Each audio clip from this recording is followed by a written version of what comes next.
네, 반갑습니다. 우리 옆 사람에게 오늘 오전에 있었던 우리 예수님은 생명의 떡입니다. 한번 인사하시기 바랍니다. 예수님은 생명의 떡입니다. 오후 예배 때는 예수님은 해결자이십니다. 아멘.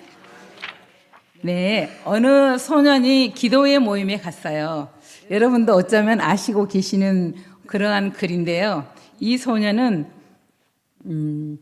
기도회 모임에 갈 때 우산을 가지고 갔어요. 왜냐하면은 그 지역은 너무나도 심각한 가뭄이 들어있었고 사람들은 오랜 시간 동안 비 오기를 기도하고 있었던 그러한 어느 날이었습니다. 근데 하늘은 여전히 푸른 하늘만 보여주고 있었고 그 작은 소녀는 우산을 들고 기도 모임에 갔습니다. 기도 모임에 딱 나타나니 어른들이 웃으면서 아니 비가 아직 안 오는데 왜 우산을 가져왔느냐. 소녀는 담대하게 말합니다. 우리가 기도하면 비가 올 것 같아요. 그럼 집에 갈 때 비를 막아줄 우산이 필요하니까요. 아멘. 이 소녀는 비록 어른들보다 경험은 부족하지만 하나님께서 문제를 해결하실 것을 확신했습니다. 우리의 삶 속에도 예수님을 바라보면서 문제를 해결할 수 있는 믿음을 가지셔야 합니다. 기도하며 응답받는 분이네 이런 찬양이 있어요. 그래서 우리는 기도하시면 응답받습니다. 네, 오늘은 계속해서 큐트에서 하고 있는 요한복음 6장 11절부터 21절인데요. 여러분들이 가장 잘 아시는 오병이어로 그런 말씀을 배경으로 하고 있습니다. 예수님이 갈릴리 바다의 건너편에 이제 가시는데 사람들이 너무 많이 예수님을 따라오는 거예요. 이유는 예수님이 병자를 고쳤기 때문에 따라오시는 거예요. 왜냐하면은 예수님의 표적과 기적을 보았기 때문에 그들은 따라옵니다. 그래서 마침 그때는 유대인의 명절인 6월절이 가까운 시기였습니다. 그래서 예수님은 항상 이렇게 그 무리들이 모였을 때 하시는 일이 말씀을 선포하시고 육의 양식을 주시거든요. 근데 예수님을 따라온 무리들은 너무나 많았어요. 그래서 제자들은 걱정을 하는 거예요. 예수님 저렇게 많은 사람이 왔는데 어떻게 우리가 떡을 사서 먹일 수 있을까? 그래서 맨 처음에 첫 번째 제자가 빌립인데요. 이 빌립은 좀 계산을 잘하고 오전에서 들었지만 합리적인 그러한 빌립이었어요. 그래서 예수님께서는 일부러 빌립아 어떻게 해서 이렇게 우리가 다 먹일 수 있을까 하고 여쭤보는 거예요. 그러니까 빌립이 이러는 거예요. 주여 아버지를 우리에게 보여주시옵소서. 그러니까 예수님께서 나를 본 자는 아버지를 보았거늘 어찌하여 너는 아버지를 보이라 하느냐. 나는 아버지 안에 있고 아버지는 내 안에 있는 것을 내가 믿지 아니하느냐. 이렇게 14장에서 말씀하고 있거든요. 그래서 빌립은 이렇게 계산도 빠르고 그래서 식사 비용을 자기가 생각해 보면 오전 설교에서는 일당이 10만 원 하면 2천만 원인데 저는 8만 원으로 계산을 했는데 1,600만 원이잖아요. 어쨌든 1,600만 원이고 2천만 원이건 이 많은 돈도 들지만 이 많은 돈을 든 금액을 가지고 주문을 받을 식당도 없잖아요, 사실은. 그래서 예수님께서 오병이어잖아요. 그래서 예수님께서 이러시는 거죠. 와, 빌립은 정보도 빠르고 현실적이고 상황도 빨라.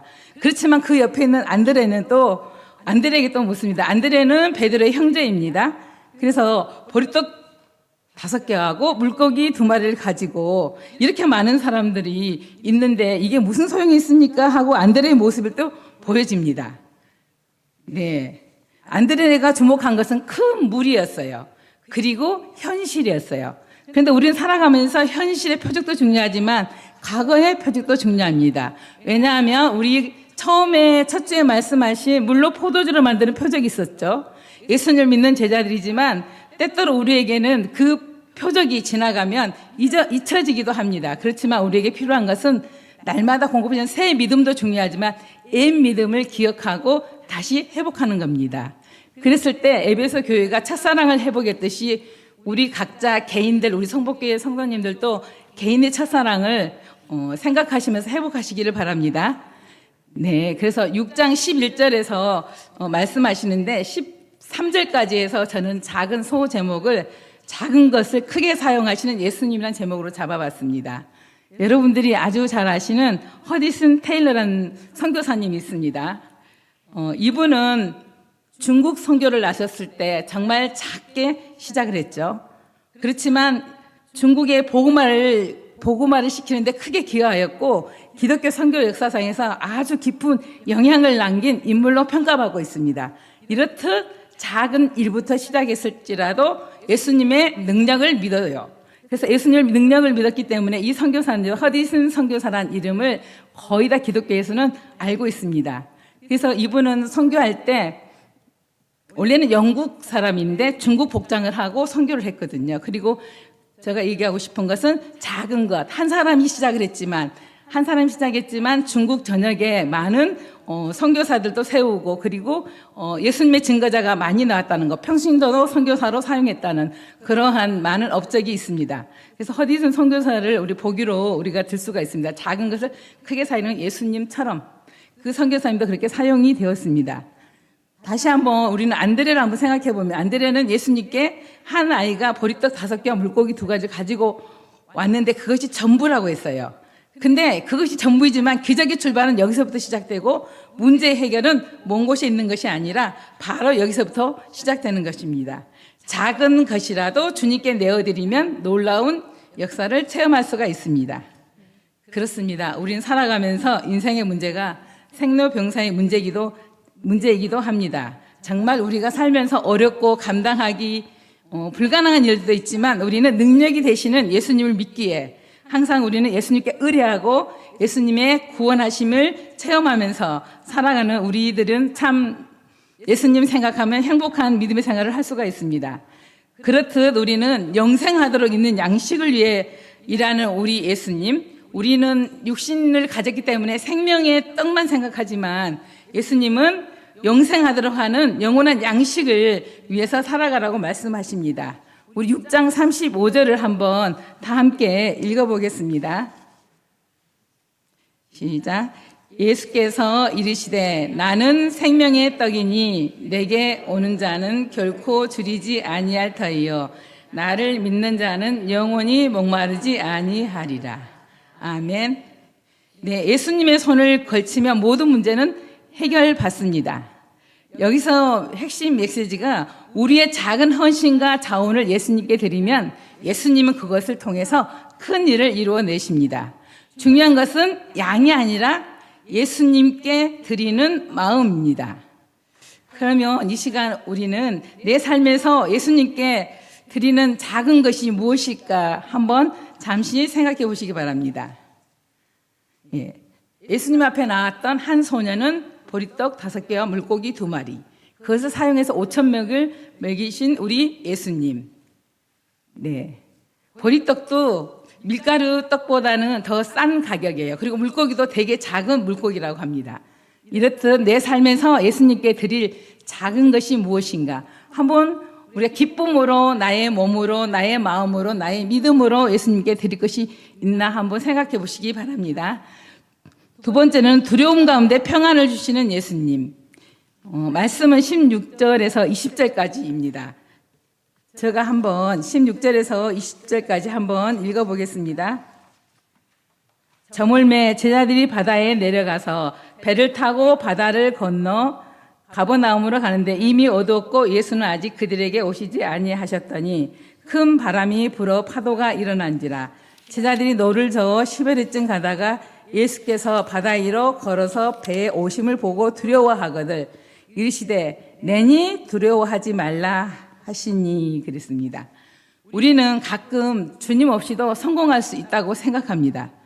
또 노를 저으면 어느 정도 갈 수 있다고 생각합니다. 그래서 우리는 죽을 듯이 덤벼야 되는 파도 때문에 그쯤이야 하면서 갈 수 있다고 생각합니다. 그러나 막상 제자들은 풍랑이 일고 비바람이 치고 큰 파도가 왔을 때 두려움에 사로잡혔습니다. 제자들은 다 베테랑 어부들이에요. 그렇지만 바다를 건너가다가 큰 위기에 봉착하니 어떡하지? 이제 그때는 정말 어두움, 큰 바람, 파도 이 삼종고에 시달리는 이 삼종고에 마주하는 제자들은 예수님이 지금 짠 하고 나타났으면 정말 좋겠다. 이리 생각을 하고 예수님을 기다리고 있었을 수도 있습니다. 그래서 예수님은 혼자서 하도 많은 물이 따라다니잖아요. 그래서 예수님은 홀로 산에서 기도하고 계시다가 어두워지니까 이제 내려오셨습니다. 그래서 제자들은 한 4km 되는 심리가 되는 그런 바다에서 노젓기를 하는데 아주 고역스러워하고 있을 그때 예수님이 우리 아이들 말로는 짠 하고 나타납니다. 그래서 예수님을 보시고 얼마나 반가웠겠어요. 그렇죠? 예수님이 걸어오시니까 처음에는 유령인가 아니면 뭐지 하면서 계속 자세히 보다가 예수님인 줄 알고 얼마나 반가웠겠어요. 근데 예수님이 딱 이런 말씀을 하시는 거예요. 내니 두려워하지 말라. 저는 오늘 20절 말씀이 되게 꽂혔습니다. 예수님이 내니 두려워하지 말라. 그러면서 나다, 예수님이다, 두려워하지 말라. 이 말씀이 얼마나 반가웠겠어요. 그래서 우리의 삶 속에서는 19절, 20절 우리 한번 읽어보시면서 한번 묵상해 보겠습니다. 19절, 20절 시작. 풍랑이 일고 바람이 불고. 네. 19절, 20절. 네.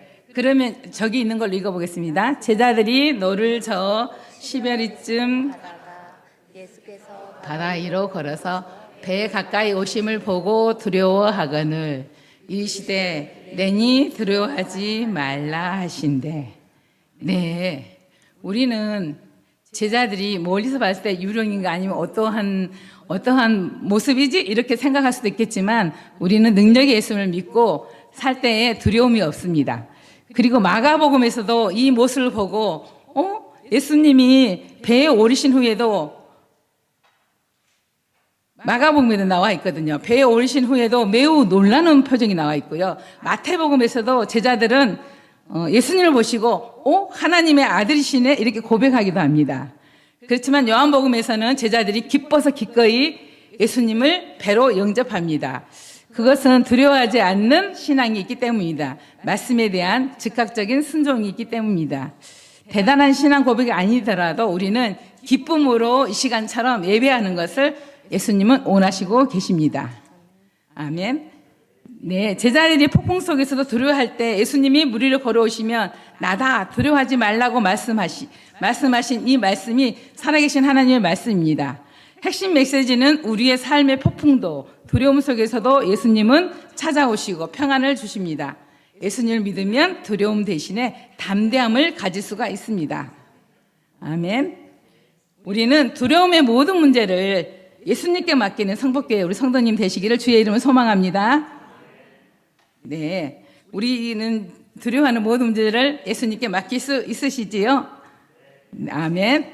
네, 세 번째는 21절 마지막 절인데요. 목적지로 안전하게 인도하시는 예수님. 우리가 잘 아시는 빌리 그레함 목사님은 자신의 사역을 통해서 하나님의 공급하심이 항상 넘쳤다고 고백하십니다.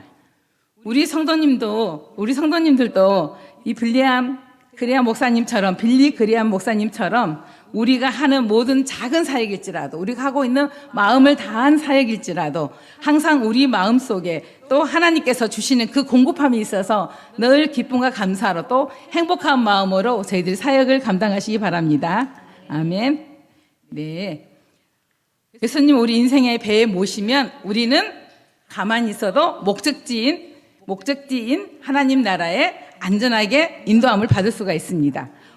아멘. 혼자 노력하기보다는 예수님을 초대해서 예수님을 의지하고 그렇게 그 길을 걸어갈 때 우리 인생은 풍요롭고 또 행복한 우리 인생을 살아갈 수가 있습니다. 나는 지금 예수님을 내 인생의 중심에 모시고 있습니까? 아멘. 네. 예수님은 우리의 작은 것을 사용하시면서 우리에게 또한 평안을 주세요. 그리고 난이 두려워하지 말라. 그리고 우리는 예수님만 믿으면 우리가 원하는 목적지로 인도하심을 받습니다. 현대인들은 제가 신문에서 봤는데 손으로든 마음으로든 무언가를 잡고 살아간다고 그래요. 그래서 저는 그 신문을 보면서 그래 기왕 잡을 거라면 저는 예수님의 손을 잡아야겠다. 이 추운 날씨에 예수님 손은 참 따뜻할 거라고 저는 믿습니다. 여러분들도 예수님의 손을 잡고 살아가시기를 바랍니다. 왜냐하면 해결사 되시는 예수님은 우리를 손 내밀기도 전에 예수님 먼저 손 내밀어서 우리의 손을 잡고 걸어가시는 좋으신 분이시기 때문입니다. 네, 우리는 믿음을 소유해야 되고 또 믿음을 지켜야 하고 또 우리는 믿음으로 살아가야 합니다.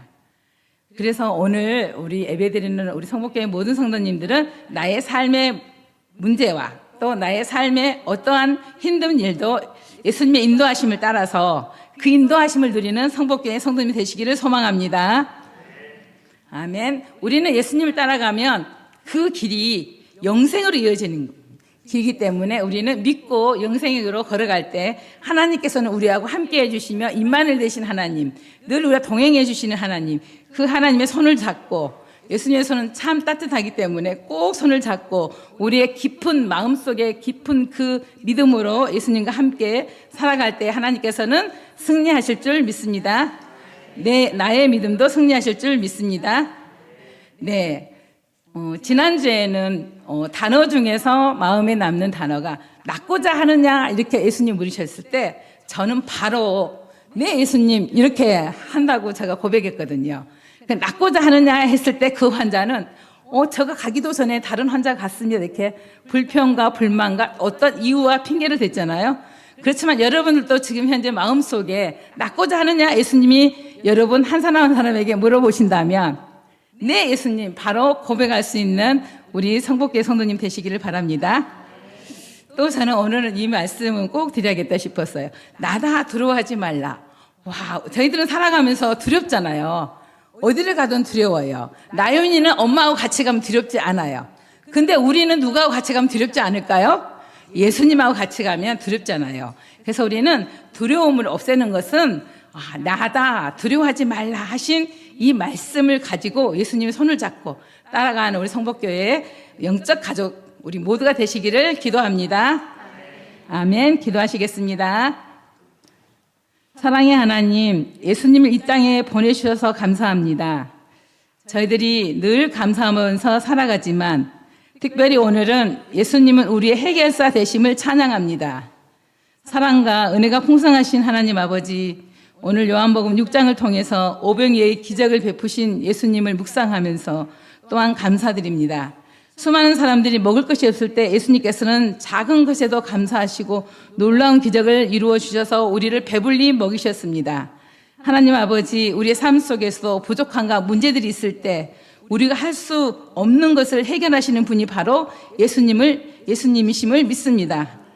하나님 아버지, 예수님 우리의 피난처시요 공급자이시여 해결사이십니다. 우리의 삶에 찾아오는 걱정과 염려, 불가능해 보이는 문제들 앞에 머뭇거리지 않게 하시고 작은 것이라도 예수님께 드리며 믿음으로 나아가며 예수님께 기도하는 우리 모두가 될 수 있도록 도와주시옵소서. 하나님 아버지, 우리의 작은 헌신이, 우리의 작은 사역이 하나님 순종 위에 주님의 크신 역사와 크신 열매를 맺기를 원합니다. 주님, 우리의 각자의 삶 속에서 우리를 필요를 채워주셔서 문제 해결자 되시는 예수님을 늘 내 마음속 깊은 곳에 의지하며 살아가는 저희들 되게 하여 주시옵소서. 사랑의 하나님, 모든 것을 맡겨드립니다. 믿음으로 나아갑니다. 우리의 해결자 되시며 우리와 늘 동행하시는 좋으신 예수님의 이름으로 기도드립니다. 아멘.